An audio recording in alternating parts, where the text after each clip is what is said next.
Voici la première vidéo de l'histoire de la théorie cellulaire, de la petite histoire à l'épistémologie. Dans cette première partie, nous présenterons les événements sous forme chronologique et non explicative. Tout d'abord, je dois vous présenter quels sont les principaux éléments de la théorie cellulaire. Tout d'abord, le premier principe de la théorie cellulaire. La cellule est la forme élémentaire qui constitue les êtres vivants. C'est l'unité fondamentale de la structure et de la fonction des organismes vivants. C'est la plus petite unité que l'on considère capable de vivre. L'activité d'un organisme est la somme de l'activité des cellules qui le composent.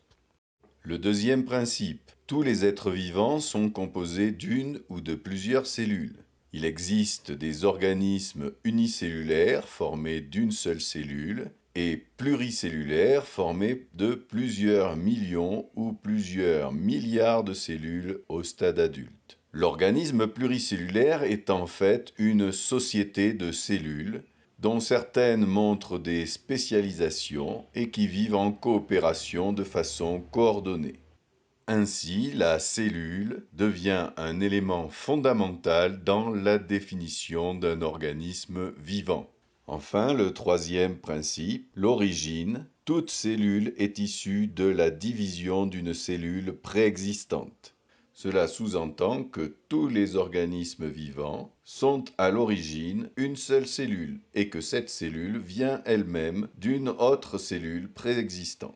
On dit que la théorie cellulaire est une théorie unificatrice. Cela sous-entend que les découvertes faites sur un certain type de cellules dans un certain organisme peuvent, pour un grand nombre d'entre elles, être étendues à toutes les cellules d'organismes parfois extrêmement éloignés. Par exemple, les informations obtenues en étudiant des cellules de parenchyme d'orchidées peuvent permettre de comprendre l'organisation et le fonctionnement des cellules de souris, d'une amibe ou d'un streptocoque. Dans cette première vidéo, nous présenterons l'histoire des sciences de façon simplifiée et chronologique. L'histoire est alors représentée par une succession de chercheurs dont chacun apporte un élément nouveau à la théorie grâce à des découvertes. La science qui fonctionnerait de cette façon serait donc linéaire et cumulative. Elle se construirait au fur et à mesure que se déroule le temps et elle se construirait à partir de l'accumulation des découvertes successives dans la chronologie. Cette vision de la construction des théories scientifiques repose sur un certain nombre de mythes. L'un des plus importants est le mythe de la découverte. En général, pour chaque découverte, il y a un petit débat, très souvent empreint de nationalisme, pour savoir qui est le premier à avoir découvert, inventé ou construit une nouvelle théorie. Le mythe de la découverte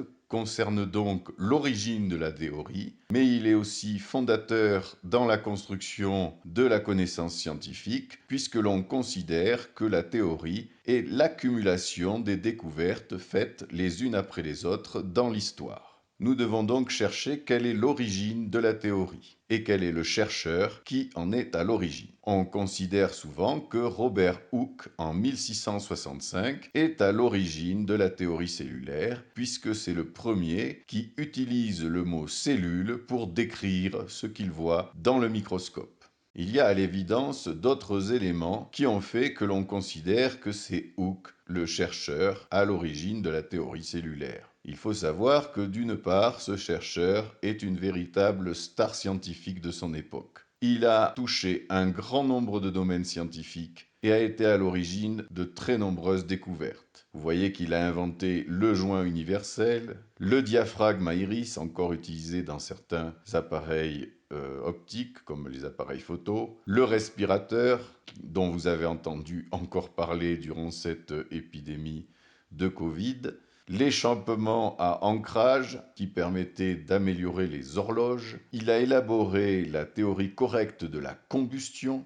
donc il a construit des connaissances en chimie. Il a conçu une équation décrivant l'élasticité que l'on utilise encore aujourd'hui, la loi de Hooke, donc vous voyez qu'il a touché la physique. Il a assisté Robert Boyle dans l'étude de la physique des gaz. Il a inventé ou amélioré de nombreux instruments qui permettent de faire de la météorologie, comme le baromètre, l'anémomètre, l'hygromètre. Enfin, au niveau théorique, il a énoncé le principe fondamental de la paléontologie sur la nature des fossiles et il a produit des discours sur les tremblements de terre qui laissent à penser qu'il pouvait être déjà précurseur dans la théorie de la tectonique des plaques. À son époque, Hooke a marqué la biologie en grande partie grâce à son livre appelé Micrographia, publié en 1665.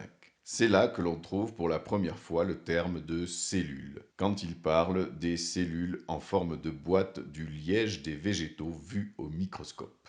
C'est donc la renommée scientifique de Hooke qui pousse à le reconnaître comme précurseur de la théorie cellulaire. Il est évident que les Anglais ont particulièrement défendu ce point de vue. Après Hooke et durant tout le XVIIe siècle, on peut trouver de très nombreux auteurs qui font des observations au microscope. Ils en forment une spécialité que l'on appelle les micrographes. Certains sont restés célèbres car ils ont décrit des cellules ou des tissus, c'est-à-dire des ensembles de cellules, qui gardent encore leur nom. Par exemple, Malpighi, qui définit une des couches de l'épiderme que l'on appelle encore la couche de Malpighi. Il apporte aussi des connaissances en 1661 sur les capillaires pulmonaires qui permettent de relier les deux grands systèmes sanguins dans l'organisme et de vérifier la théorie de William Harvey.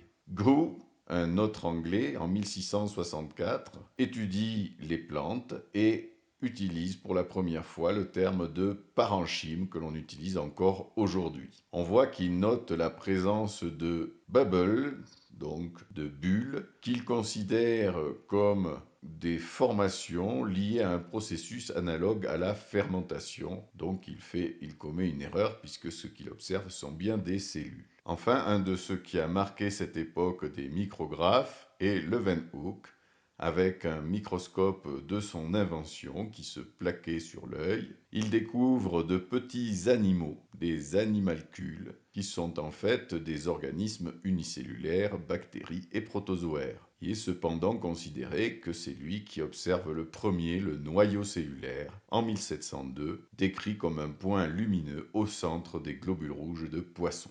Après les nombreuses observations des micrographes du XVIIe siècle, émergent dans la seconde moitié du XVIIIe siècle les premiers éléments de la théorie cellulaire. Haller élabore tout d'abord une théorie fibrillaire.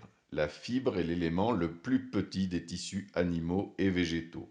On remarque la ressemblance entre la définition de la fibre et celle plus tard de la cellule. Caspar Friedrich Wolff, en 1753, un embryologiste, propose déjà que cette cavité sphérique soit l'unité génétique et morphologique des êtres vivants. On retrouve déjà deux grands principes de la théorie cellulaire. C'est au début du XIXe siècle que les chercheurs élaborent la théorie cellulaire telle qu'on la connaît aujourd'hui. La plupart sont des anatomocytologistes végétaux et des botanistes. Ils élaborent donc la théorie cellulaire à partir de l'observation des cellules végétales. La plupart sont français, mais on a retenu Schleiden, un Allemand, qui s'est bien gardé dans ses travaux de citer ses homologues français. D'un côté, Schleiden élabore un premier principe de la théorie cellulaire puisqu'il montre avec une grande précision l'importance de la cellule dans la structure des plantes. Il la considère ainsi comme l'élément fondamental de l'organisme végétal. Schleiden a aussi étudié le noyau de la cellule qui a été découvert un peu avant par Robert Brown dans les cellules végétales et par Rudolf Wagner dans les cellules animales. Ce noyau lui paraissait un élément fondamental, en particulier pour expliquer l'origine et la formation de nouvelles cellules. À la différence de son maître Johann Müller, Schleiden affirme que toutes les cellules végétales contiennent un noyau et en arrive ainsi à la conclusion de l'unité de la cellule végétale. Pour cette raison, Schleiden est toujours cité comme le père de la théorie cellulaire. On lui associe un autre chercheur allemand, Schwann, en 1839, car Schleiden avait plutôt décrit la théorie cellulaire concernant les végétaux. Et Schwann va rajouter une universalité plus grande de la cellule puisqu'elle concerne aussi les animaux. Il dit: j'ai trouvé à l'aide du microscope que ces formes si variées des parties élémentaires des tissus de l'animal ne sont que les cellules transformées, que l'uniformité de structure se trouve donc aussi dans le règne animal et que par conséquent l'origine cellulaire est commune à tout ce qu'il vit. Donc c'est Schwann, en ajoutant les animaux à la théorie cellulaire élaborée par Schleiden, qui complète les deux premiers grands principes de la théorie cellulaire. C'est pour cela que l'on associe souvent Schwann et Schleiden comme étant l'origine de la théorie cellulaire. Nous avons donc exposé l'histoire de la construction de la théorie cellulaire et selon le programme, nous devons essayer d'y trouver un certain nombre de caractéristiques qui permettent de comprendre la construction des théories scientifiques.